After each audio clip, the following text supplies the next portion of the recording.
pueda estar ahí, la verdad. Bueno, hace ya 8 años que estamos en España, estábamos en Estados Unidos antes, pero en España Dios nos llevó precisamente para comenzar un proyecto de integración de negocios y misiones. Hace como unos 12 años atrás, Dios nos habló claramente a mi esposa y a mí que el futuro de las misiones era la integración de negocios y misiones.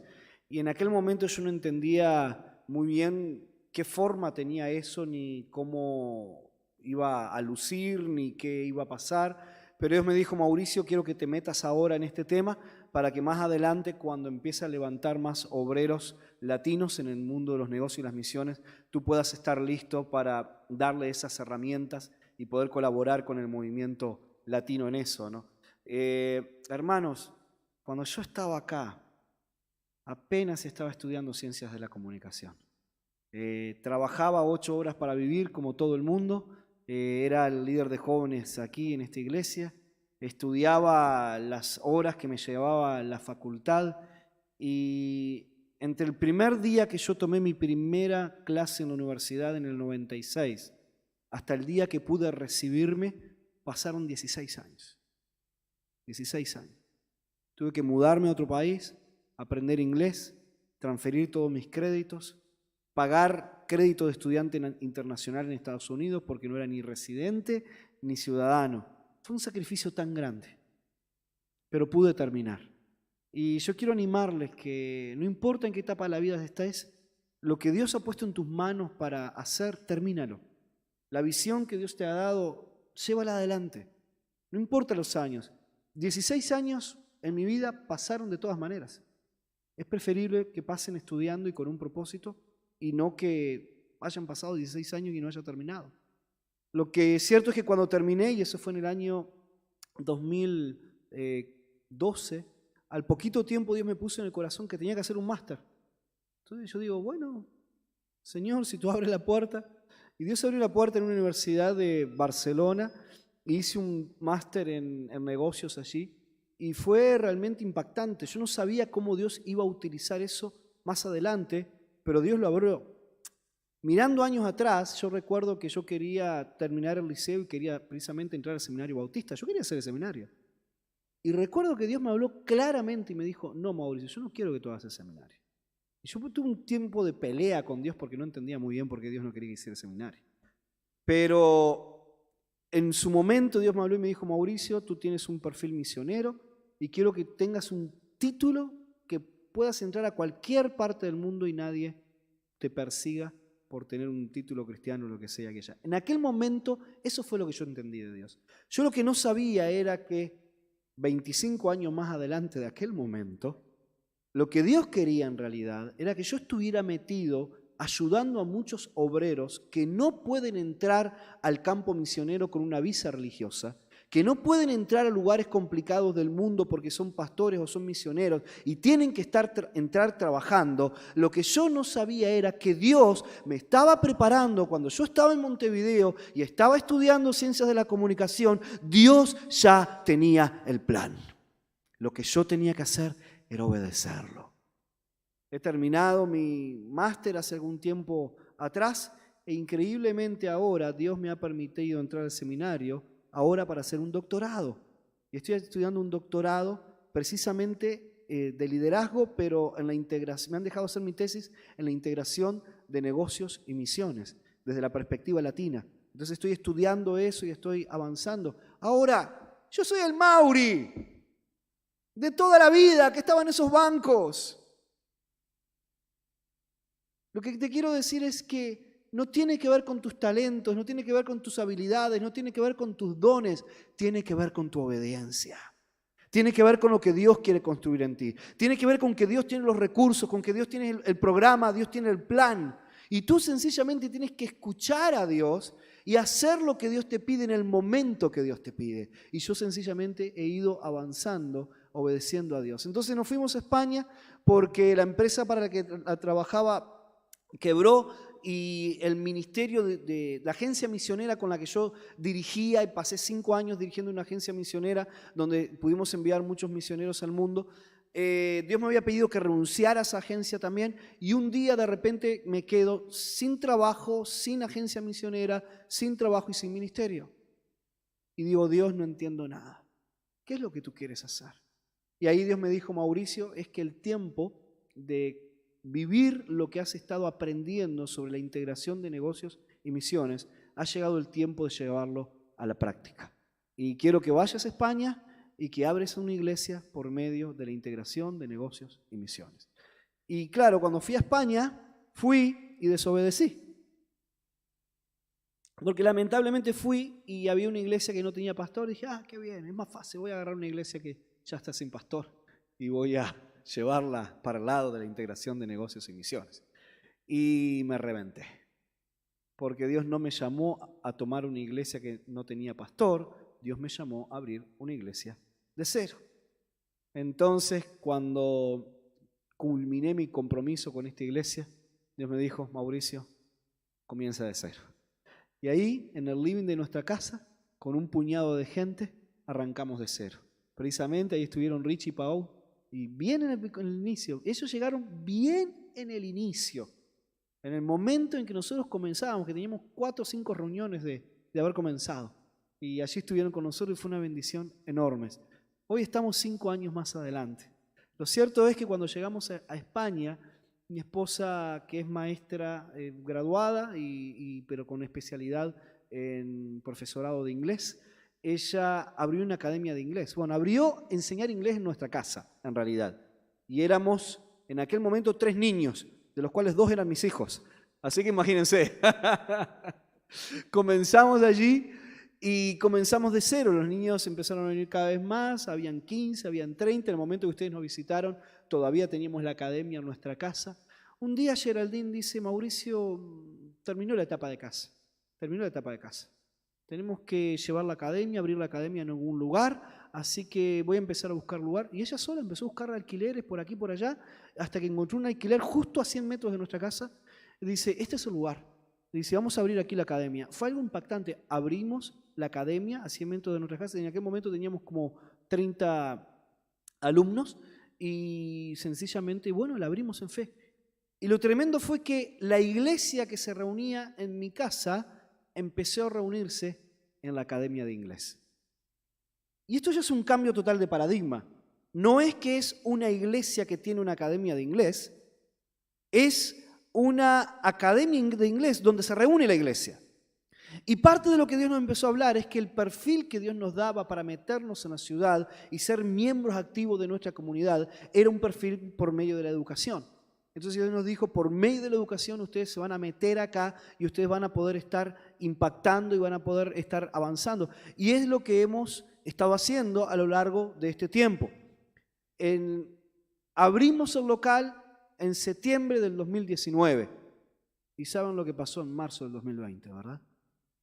Fue impactante.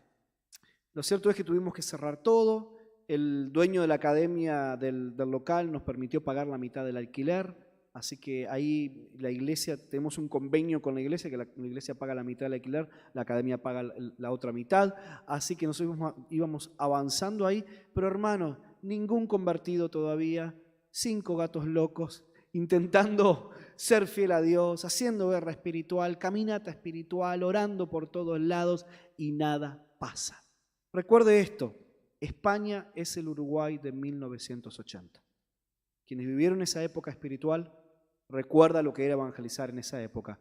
En ese ambiente estoy evangelizando. Tengo que evangelizar por medio de la amistad, conexión con la gente genuina, real. No es que puedo ir y hacer campañas evangelísticas porque la gente no lo entiende y lo rechaza. Entonces tenemos que hacer de otra manera. Lo cierto es que yendo adelante en el tiempo volvimos todo más o menos a la normalidad, pero en medio de la pandemia había un grupo de alcohólicos que se reunían con Alcohólicos Anónimos a una ciudad a 10 kilómetros donde nosotros vivíamos, y fruto de las relaciones que teníamos con algunos padres ahí, conocí a la líder del grupo de Alcohólicos Anónimos de Deña, de la ciudad donde íbamos para allí. Y dice, ay Mauricio, yo quería hablar contigo porque sabes que no nos estamos pudiendo reunir por la pandemia, no nos dejan ir a la otra ciudad, tenemos que buscar un lugar aquí. Aquí nunca ha habido Alcohólicos Anónimos en el pueblo donde nosotros vivimos. Dice, ¿tú nos prestarías la academia? Digo, claro, por supuesto. Hablamos con el grupo de la iglesia y bueno, vamos a tomarlo como nuestro ministerio, vamos a abrir las puertas, no les vamos a cobrar nada, que ellos vengan y que Dios utilice esto como Él quiera. Tuvieron en el verano del 2020, permitieron una media flexibilidad. Entonces, en esa media flexibilidad que permitieron, ellos hicieron una reunión abierta para que dar a presentar lo que hacen los Alcohólicos Anónimos y que si alguien que tuviera el problema de alcoholismo quisiera venir, que pudiera venir, y la líder era otra persona. Y yo les digo, ay, qué bueno, me encanta esto, ¿puedo venir? Me dice, no, no puedes venir porque es únicamente para alcohólicos. Digo, ¿y si me hago alcohólico, puedo venir? Dice, mejor no te hagas alcohólico. Era un chiste. Pero fue impactante. Entonces, una chica brasileña que se llama Elisa, ella compartió su testimonio de restauración del alcoholismo. Y Dios me dijo, Mauricio, ella es la persona por la cual tienes que estar intercediendo y tienes que estar clamando para que Elisa pueda venir a Cristo. Totalmente sin conocimiento de Cristo, sin absolutamente ningún tipo de conocimiento de quién es Jesús, nada. Ora por ella. Lo cierto es, lo que yo no sabía, era que a los 6 meses la ponen a ella como líder de Alcohólicos Anónimos donde nosotros estamos. Y empezamos a tener una relación muy buena, empezamos a avanzar en amistad. Y un día me la encuentro en el supermercado con el esposo, estaba bien triste. Digo, Elisa, ¿qué pasa? Dice, nos acaban de dar la noticia que mi esposo tiene cáncer de vejiga. Y sí, estamos devastados. Le van a hacer el segundo estudio dentro de 15 días para ver cuán avanzado está y qué tipo de tratamiento le van a tener, pero estamos muy mal. Me lo dijo en el supermercado. Yo quedé. Nos despedimos con José, voy a orar por ti, tranquilo, Dios va a hacer algo. Y Dios me dijo, Mauricio, ora por ellos. Digo, ¿yo qué? ¿Acá en el supermercado? Sí, ora por ellos. Entonces yo digo, ¿dónde están? Y empecé, tenía que comprar café, voy a comprar café. Y lo encuentro a él solito. Nadie por delante, nadie por detrás. Dije, esta es la mía. Fui, lo abracé y empecé a orar por él en el nombre de Jesús. Le dije, José, Dios te va a sanar, Él va a poner tu mano, esta enfermedad tiene un propósito. Oré por él. Hermanos, a los 15 días, cuando le hicieron el tratamiento, para la biopsia para ver qué tratamiento le iban a hacer, estaba totalmente sano y sin enfermedad. Fue algo totalmente de Dios. Y ellos quedaron impactados. Aunque él, español al fin, no quiere saber nada con Dios, pero reconoció que hubo un milagro en su vida, Elisa quedó tocada. Empezamos a hablar de Dios, cada vez con más profundidad, con más profundidad, con más profundidad, dándoles herramientas, dándole cosas. Lo cierto es que 15 días atrás, ella viene a nuestra casa, dice, Mauricio, tengo que hablar con ustedes. He empezado a tener depresión, he empezado a tomar alcohol de nuevo, eso no está bien. Y Dios me habló que tengo que tomar una posición en algo. No sé qué es. Quiero hablar contigo. Vino a casa, le presenté totalmente el plan de salvación. Le digo, la posición que tú tienes que tomar es que tú literalmente tienes que comprometerte con Jesucristo, vivir por Él y para Él, y Él tiene que ser tu Señor, no los Alcohólicos Anónimos. Y ella dijo, entiendo lo que me estás diciendo, entiendo lo que significa que Jesucristo tiene que ser mi Señor. Hacía años que no escuchaba a una persona decir, acepto a Jesucristo como mi Salvador y como mi Señor. Yo le entrego totalmente el control de mi vida para que Él viva en mí y por medio de mí y para que Él me utilice en lo que Él quiera. Yo soy su sierva. ¿Sabes qué es eso? 1 año y medio de discipulado antes de convertirse. Porque la palabra nos dice que Jesús no nos envió a hacer evangelismo de la gente. Él nos envió a ser discípulos.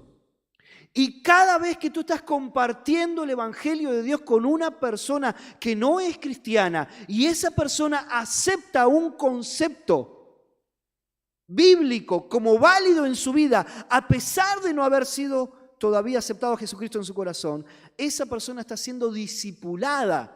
Y en el momento que acepta a Jesucristo en su corazón, todas las enseñanzas bíblicas que había ido aceptando de a una, de repente es como un efecto dominó, una ficha detrás de otra, le empiezan a caer todas las fichas y dice, wow, ahora entiendo. Hermanos, está siendo impactante. Y fruto de todo esto también hemos tenido nuestras primeras 3 conversiones de españoles, todo en esta semana. En estos últimos 15 días hemos tenido 4 conversiones. Hermanos, en 5 años de plantación de iglesia, las primeras 4 conversiones que hemos tenido ahí y 3 de ellos españoles. Hermanos, nosotros celebramos como si cada uno de ellos se representara a 100 personas, porque en el ambiente español es algo impactante. Hermanos, hoy la academia tiene 110 alumnos. Tenemos 4 maestras, de las cuales 3 de ellas no son cristianas. Le estamos hablando de Cristo. Porque Geraldine tiene la academia, ha estado con niños hace 8 años. Muchos niños que empezaron en primaria, ahora ya están en secundaria. Y nuestros hijos entraron a la secundaria. El hecho es que la asociación de padres que se llama AMPA, el presidente o presidenta de la asociación de padres, tiene una silla en el consejo directivo de la escuela.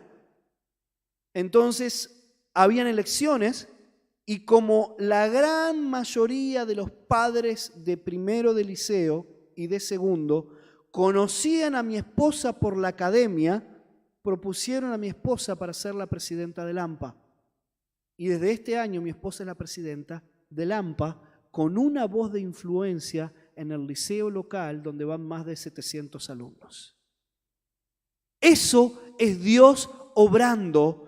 Cuando nosotros entendemos nuestro rol en la sociedad y cuando nosotros entendemos que estamos ahí para ser ciudadanos, donde nos metemos, donde nos integramos en nuestra cultura, nos integramos en nuestro lugar de vida y comenzamos a dar un testimonio de Jesucristo. La historia no ha terminado. Yo no sé qué es lo que más Jesucristo va a hacer por medio nuestro en ese lugar. Lo que sé es que el plan es de Él, la obra es de Él. Lo que sé es que el Padre hasta ahora trabaja y yo también trabajo junto con Él.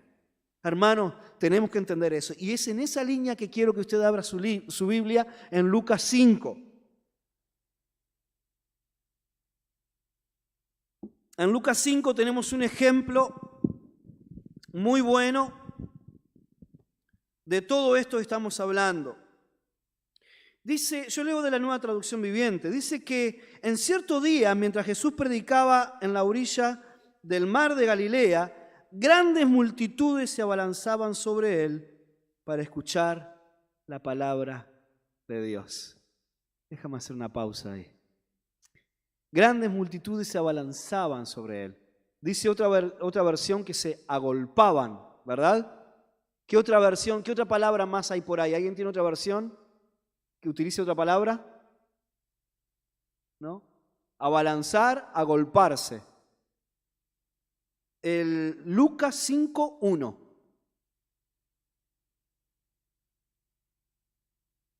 Apretujado por la multitud. ¿Por qué? Porque querían oír la palabra, el mensaje de Dios. ¿Cuándo fue la última vez que te agolpaste? ¿Cuándo fue la última vez que te abalanzaste sobre Jesús? ¿Cuándo fue la última vez que te apretujaste con alguien porque querías llegar a donde estaba el Maestro? Una de las cosas que Dios me viene hablando en este tiempo es ¿cuánta distracción estamos teniendo en este tiempo? ¿Cuánta distracción? Hay tantas cosas que compiten por nuestra atención. Hay tantas cosas en el camino que nos saltan. Hay tantas cosas, estaba pensando y decía, wow, pensar que yo recordaba el tiempo que yo quería tener un teléfono con internet, porque tenía tanto tiempo muerto entre una cosa y otra, en la sala del médico o sentado en el trono. Tanto tiempo muerto que uno quería aprovechar y digo, ay, lo prefiero aprovechar trabajando, mandando un email. Hoy es mi condena. Porque ya no tengo un tiempo muerto que me incline el pensamiento a la meditación del corazón y a buscar en Dios. Ya no tengo un tiempo muerto que me llevara a que mi entretenimiento era leer un libro cristiano y ver de qué manera me nutría de más cosas de Dios. Ya se terminó el tiempo en que los aviones yo tenía la Biblia y me devoraba capítulos de la Biblia porque no había otra cosa que hacer en el avión. Se terminó todo ese tiempo. Hay muchas cosas que compiten por nuestra atención. Hay muchas distracciones que nos terminan llevando la mente, la cabeza de un lugar a otro. Y ese estado continuo de distracción nos roba la capacidad de enfoque. Y nos roba la capacidad, porque una cosa es ser honestos con nosotros mismos y decir, Dios, yo te necesito. Y necesito tu palabra en mi vida. Tu palabra me vivifica. Tu palabra es real. Tu palabra es lumbrera mi camino y necesito tu palabra en mi vida. Una cosa es reconocerlo en el corazón. La otra cosa es generar el espacio en nuestra vida para que la palabra verdaderamente tenga autoridad en nuestra vida y en nuestro corazón. Y estamos distraídos.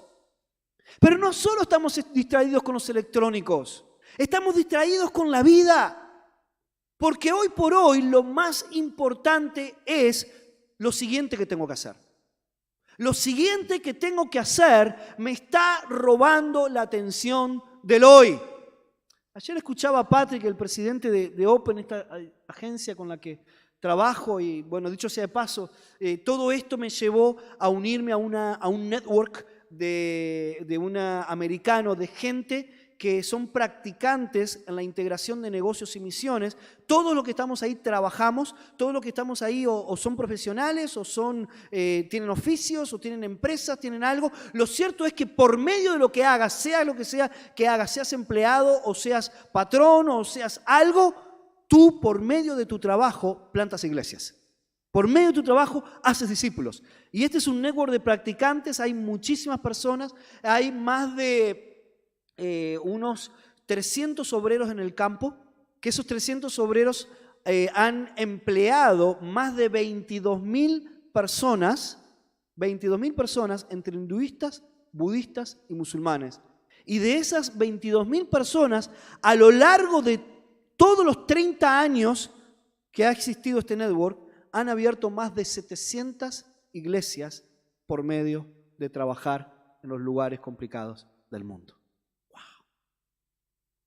Yo soy el director del área en español de eso, es un privilegio que Dios me ha dado, así que dirijo toda la parte en español de eso. Por eso mi deseo es ver más latinos saliendo al mundo por medio de sus trabajos y sus profesiones, y es por eso que encaja toda la experiencia que Dios me dio en emprender, en negocios, en estudios, en todo. Ahora entiendo cómo todo eso casa. Por eso les digo que Dios tiene un plan detrás de todas las cosas. Pero Patrick, que está aquí y estuvo en este congreso, ayer decía algo que me llamó la atención y decía, wow, qué razón. ¿Cuántos de nosotros hemos estado hablando en alguien y estamos en piloto automático? Sí, porque aquí estamos pensando a lo siguiente que tenemos que ir y no le estamos prestando atención a la persona. ¿O cuántos estamos con alguien y delante de esa persona, sí, gracias, pero me tengo que ir? Cuando en la Biblia nosotros no vemos un solo ejemplo de Jesús de diciéndole, mira, tengo 10 minutos para ti porque me tengo que ir. No, o que Jesús estuviera en piloto automático. Sí. No lo vemos. Quiere decir que nos estamos perdiendo el gran privilegio de pausar y disfrutar la relación que tenemos adelante, pausar y disfrutar el canal que Dios está queriendo construir con la persona que tenemos adelante. Y nos estamos perdiendo de eso porque tenemos algo en la cabeza que pensamos que lo siguiente es lo más importante. Tenemos que empezar a pedirle a Dios que no solo nos dé hambre y sed por la palabra, tenemos que pedirle a Dios el deseo actual de agolparnos a los pies del Maestro y querer recibir lo que Él tiene para nosotros. Hermanos, tenemos que readaptarnos, tenemos que redisciplinarnos pero es posible escuchar al Maestro en tiempo de calidad con Él. Y es eso lo que tenemos que buscar. Lo cierto es que Jesús, versículo 2, notó 2 barcas vacías en la orilla, porque los pescadores las habían dejado mientras lavaban las redes. Al subir a una de las barcas, Jesús le pidió a Simón, el dueño de la barca, que la empujara al agua, y luego se sentó en la barca, y desde allí, desde la barca, ¿qué hacía? Enseñaba a las multitudes. Hermanos, nosotros tenemos una visión muy romántica de las barcas. Porque para nosotros dicen, ¡ay, qué lindo! Jesús arriba de una barca enseñando. ¡Qué especial! Porque tenemos una visión romántica de la barca y una visión romántica de la pesca. Pero ¿a quién le pidió la barca? A Pedro. ¿Y qué era Pedro? Pescador. ¿Qué le pidió Jesús a Pedro? La herramienta de trabajo. Jesús no le estaba pidiendo románticamente una barca porque Él quería dejar para la posteridad una imagen desde la barca enseñando. Claro, en un cuadro en tu casa suena precioso. Pero Jesús no estaba haciendo eso. Lo que Jesús estaba haciendo era utilizar la herramienta de trabajo de Pedro para desde la herramienta de trabajo poder enseñar a las multitudes la palabra del Señor Jesucristo. Hermanos, ¿qué Dios te ha dado como herramienta de trabajo? ¿Cuál es tu herramienta de trabajo? Lo que sea que tú tienes en tus manos es lo que Dios quiere usar para de ahí predicar el Evangelio, que Él sea conocido y la gente sepa de Jesucristo. Hermano, tú pasas 8 horas al día al lado de gente que nunca va a venir a la iglesia. Y esa gente no necesita venir al templo para que conozcan a Jesucristo. Porque uno de los problemas que nosotros tenemos es que para nosotros la evangelización es invitar a la gente para que venga el domingo a escuchar al pastor, para que a ver si escuchando el mensaje desde este lugar la persona se pueda convertir. Equivocado. La persona lo que va a leer de Jesucristo es tu carta viviente, la carta viviente que eras tú. La que la persona va a escuchar acerca de Jesucristo va a ser lo que sale de tu boca en los momentos que las cosas están complicadas. Lo que la gente va a conocer acerca de Dios es lo que tú le transmites a lo largo de 8, 10, 14 horas de trabajos diarias. Mira si no será el trabajo, mira si no será lo que Dios te ha dado en tus manos, una herramienta sobre la cual amplificar la voz de nuestro Señor Jesucristo en nuestra generación. Claro que sí. Lo que tenemos que hacer es cambiar el chip.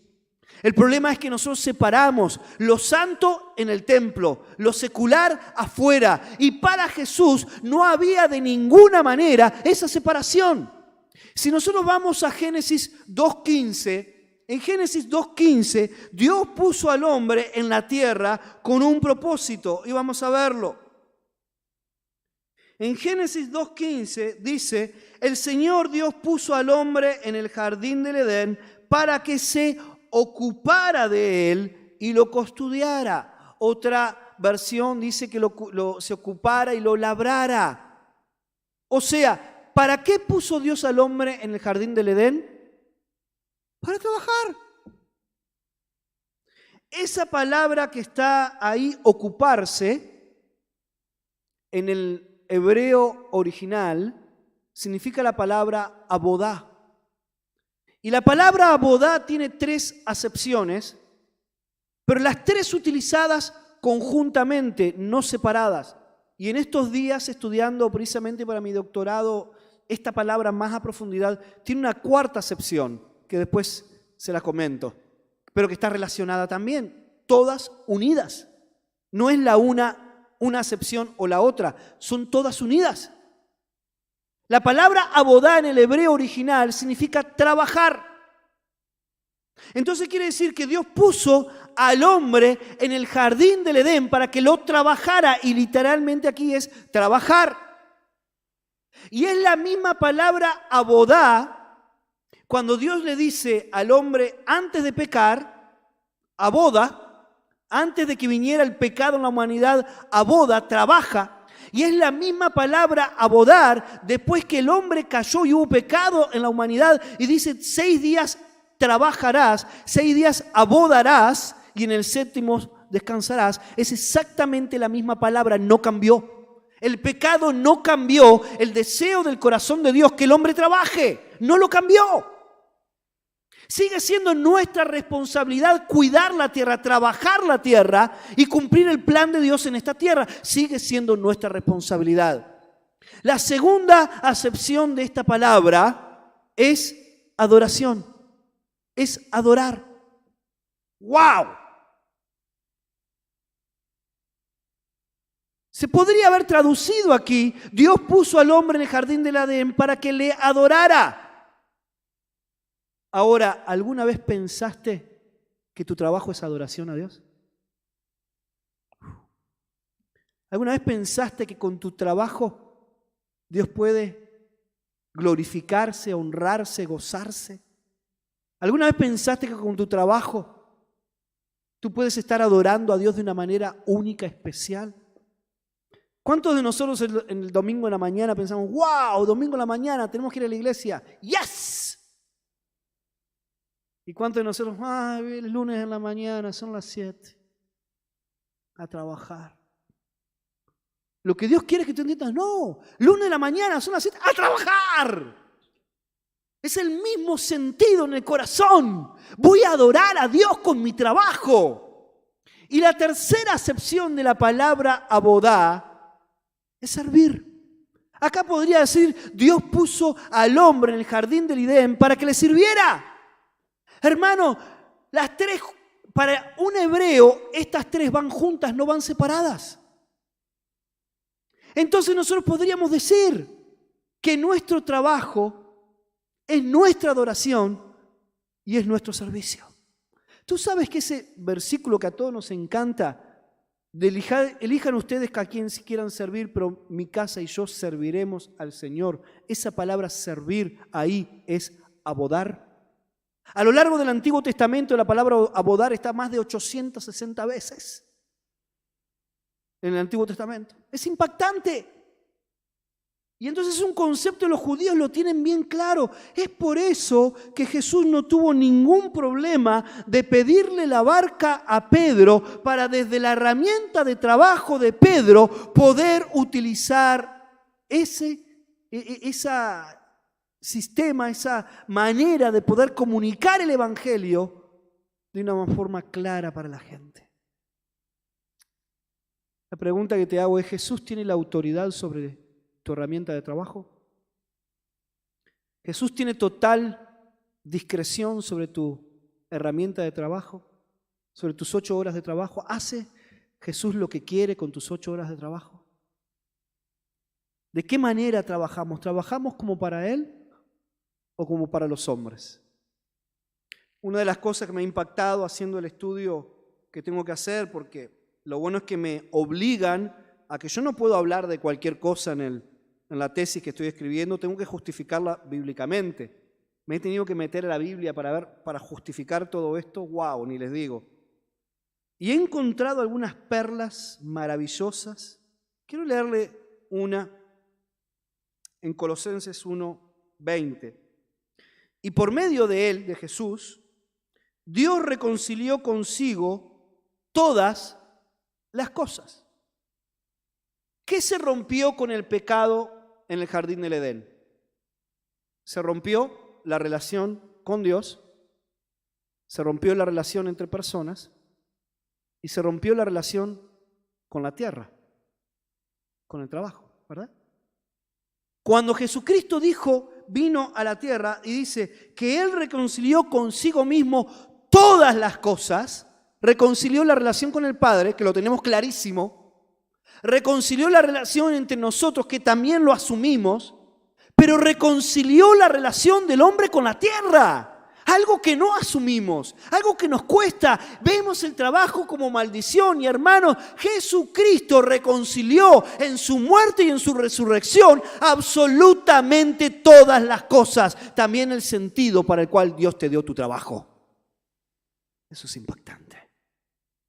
Pero el hecho es que la palabra en griego todas, implica absolutamente la compleción de todo lo que puede haber, existir o haber. Jesucristo reconcilió con Él absolutamente todo. Si fuera para el Señor y no para la gente. Esa palabra, todo lo que hagan, es exactamente la misma palabra todo de lo que está más atrás, de que Jesucristo reconcilió absolutamente todo, en la globalidad de todo lo que pudiera haber o existir. Jesucristo lo restauró, lo reconcilió consigo mismo, y Jesucristo quiere que tú en todo, absolutamente todo, la completud, lo que pueda abarcar en su máxima expresión de todo lo que tú haces, es absolutamente para Él. No hay nada, absolutamente nada de tu vida que quede fuera del todo para Dios. ¡Wow! Es por eso que un judío, cuando lee la palabra, le hacen clic como 5 conceptos al mismo tiempo, y nosotros tenemos que irlos descubriendo uno a uno, porque hay muchas cosas que nosotros no conocemos porque no hablamos hebreo, ni hablamos griego. Pero quiero seguir adelante con este pasaje. Dice que cuando terminó de hablar, le dijo a Simón: ahora ve a las aguas más profundas y echa tus redes para pescar. Maestro, respondió Simón, hemos trabajado mucho toda la noche y no hemos pescado nada. Pero si tú me dices, echaré las redes nuevamente, lo haré. Otra versión dice: Jesús, hemos estado toda la noche en vela y no pescamos nada. ¿Te ha pasado alguna vez que tenés que darle de comer a tu familia? Te esforzás, estás toda la noche en vela, te esforzás por el mejor trabajo, te esforzás por buscar trabajo, te sacrificás por algo, pero cuando llega el alba, no hay nada. ¿Te imaginas la frustración de Pedro? ¿Qué dice que estaba haciendo Pedro? Lavando las redes. ¿Era el momento de lavar las redes? No, en una situación normal, en un día de trabajo bueno, era el momento de estar en la lonja vendiendo el pescado. Mientras que él tendría que estar vendiendo el pescado y recibiendo el fruto de su esfuerzo y su trabajo, estaba lavando las redes porque no había pescado nada. Y uno a veces se pregunta a Dios, ¿por qué permites eso? ¿Por qué permite mi desgaste? ¿Por qué permite que esté horas de horas? Hermano, nosotros lo vemos romántico, qué lindo estar pescando. ¿Sabes lo que es estar pescando de madrugada? Y encima no pescar nada. Porque una cosa es estar pescando de madrugada y que pesques. Por lo menos estás entretenido. Pero ¿sabes lo que es estar en la madrugada? Que los minutos parecen eternidad, que esto no pasa. Estar ahí, que se te mueve la barca y que tú estás ahí. Y no pescar absolutamente nada. ¿Sabes el desgaste que es? ¿Sabes cómo se drenan tus energías? ¿Sabes lo que es realmente todo eso? Hermano, les puedo asegurar que Pedro no estaba feliz en la mañana. Estaba agotado, estaba cansado, quizás estaba triste. Pero ¿sabes qué? Algo que aprendí. La única manera por la que Jesucristo pudo utilizar las barcas de Pedro fue precisamente porque al no pescar absolutamente nada, estuvo en el lugar exacto, en el momento correcto, para que el maestro pudiera utilizar su barca. Lo más probable que si Pedro hubiese estado en la lonja vendiendo el pescado, se hubiera perdido el poder prestarle su barca al maestro y se hubiera perdido la gran oportunidad de haberlo conocido por experiencia. ¿Qué te quiero decir con esto? La próxima vez que tengas una noche en vela, la próxima vez que des tu mejor esfuerzo y no tengas resultado, La próxima vez que intentes y estés en el tiempo de los intentos, intentando y se te cierran las puertas. La próxima vez que estés golpeando pero nadie te da atención. La próxima vez que entiendes, pero Dios, tú me hablaste, yo te estoy obedeciendo. ¿Cómo es que tú me hablaste y esto no sale? ¿Cómo es que tú me pediste y esto no ocurre? ¿Cómo es que tú me dijiste, yo obedezco y nada pasa? Es que Jesús es el dueño de nuestras noches en vela. Él es el dueño de tus noches en vela. Y lo que tú tienes que asegurarte es que tú estás en el lugar que Dios te pidió y que tú estás haciendo lo que Dios te pidió en este momento de la vida. Porque hay una cosa que va a venir a tu vida en el alba, va a haber algo que va a venir a tu vida en la mañana y que solo va a poder estar ahí si tú pasaste la noche en vela. En Cristo tus noches en velas tienen sentido. En Cristo los momentos de golpear, los momentos de golpear puertas y que nada ocurre, los momentos de intentar y que nada pasa, en Cristo todo tiene sentido. Aún la dificultad más grande de tu vida, aún la enfermedad más grande de tu vida, aún la vergüenza más grande de tu vida, aún la persecución más grande de tu vida, en Cristo tiene sentido. Y es a veces la noche en vela lo que te prepara para el encuentro con el Maestro. Es a veces la noche en vela lo que te prepara para el encuentro con la voluntad de Dios en la mañana. No maldigas tu noche en vela. No te quejes de tu noche en vela. No dañes a la gente que está alrededor tuyo porque estás amargado o amargada con tu noche en vela. No hables mal del pastor o de la gente porque pasaste tu noche en vela y las cosas no ocurren como salen entonces Dios y culpas. Cuando Dios da noches en vela es porque Él tiene un propósito en la mañana. Abraza el propósito de Dios en tu vida. Pero mire este, versículo 6. Y esta vez las redes se llenaron de tantos peces que comenzaron a romperse. Y un grito de auxilio atrajo a los compañeros de otra barca y pronto las dos barcas estaban llenas de peces a punto de hundirse. Pedro obtuvo la mejor pesca de su vida, ¿verdad? ¿Sabes por qué pudo tenerla? Porque obedeció. Ese es un punto fantástico, obedeció. Obedece cada vez que el maestro te hable. Pero obedeció con algo. Él pudo pescar porque tenía las redes limpias. Si no hubiera tenido las redes limpias y recogidas, no hubiera podido tirar nuevamente las redes y tener la mejor pesca de su vida. Otro quizás amargado porque no pescó nada en la noche en vela, tiró las redes, las dejó en el costado, ya mañana lo hago. Me voy a oxigenar y ya vuelvo cuando esté bien. No. Pedro limpió las redes en ese momento, porque era el momento de limpiar las redes. Y no podía dejar las redes para otro momento, porque si deja cosas ahí se podrían pudrir las redes y después no tener herramienta de trabajo. ¿Qué te quiero decir con esto? Hay momentos de tu vida, de la mía, que Dios nos tiene limpiando y reparando redes. Y hay veces que nos cansamos. Limpiar redes significa ordenar la vida.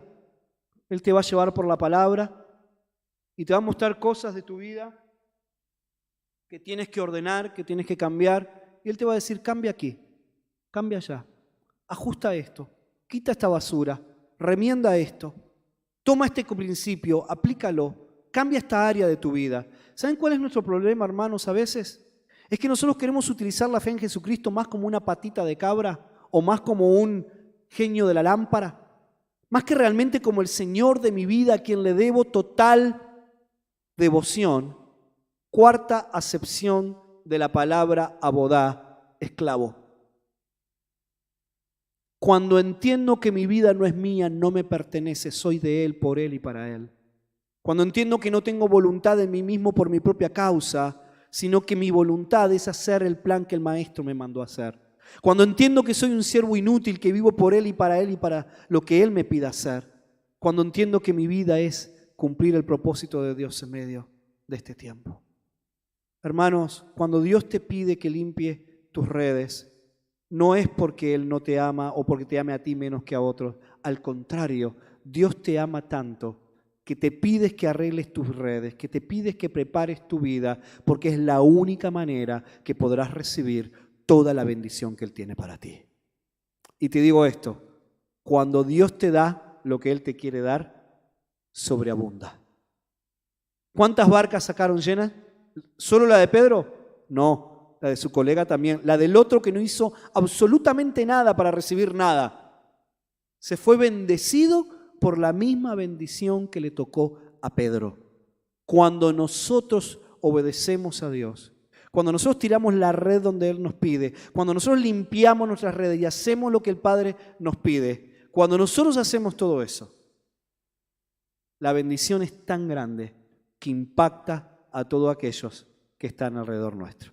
Vamos a orar. Padre, yo te pido en esta mañana por las personas que quizás han visto su trabajo como algo agotador, cansador, pero no como un medio de bendición.